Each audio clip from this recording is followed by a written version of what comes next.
how do we prepare for effective training? Because not all companies do it well.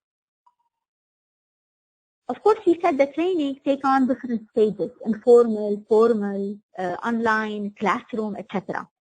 But the key is continuous learning, following a well-developed plan with clear objectives and measurable results. What do we mean by that? We mean that when the employee starts learning, they need to know where is that learning going to take them, where it's going to lead them to. You go to school, you start learning the ABCs, you don't start learning science. So the same thing in the job, at work. You don't start learning strategy. You learn the job, that you are required to do. Okay? So, but here learning is not just the responsibility of HR. Some people think, oh, HR is not doing anything with learning. It is the responsibility of every manager and every employee. And it should be at all levels within the organization. Some companies, they put learning programs only for their top management. And that's very wrong. Learning should be at all levels within the organization. Everybody should go through certain learning programs that are adequate to their role, to their responsibility, and to their level. Let's do an exercise here.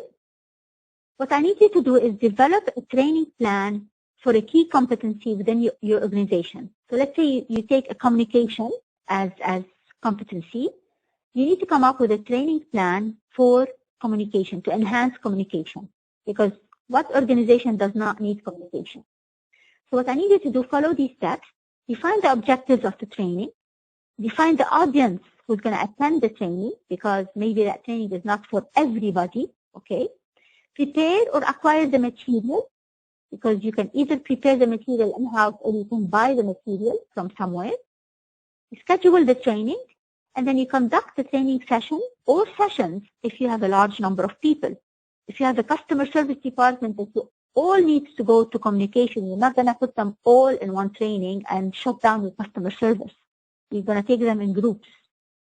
And then after the training, which people also rarely do, you need to monitor and review the results from this training and whether the objectives were met.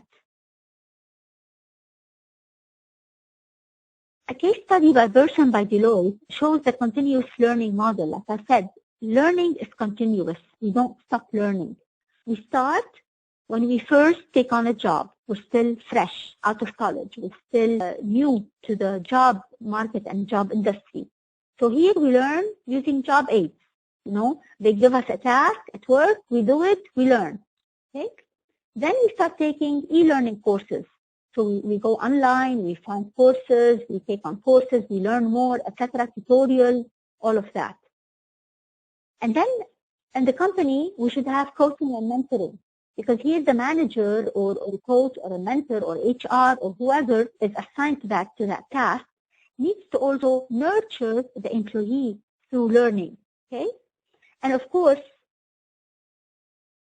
once I started evolving in my career, I will have a career path, a career curriculum. So today I'm an accountant. If I want to become a finance manager, I should know what courses I need to reach that role. Because it's not just the years of experience, it's also the learning that go with the years of experience. Okay? And then of course, the social network, that is huge these days. This is a great learning venue, if you wish. Communication and networking with other professionals. Also, we learn through that. So learning is not just sitting in a classroom. It's also a continuous, takes on different shapes and different forms.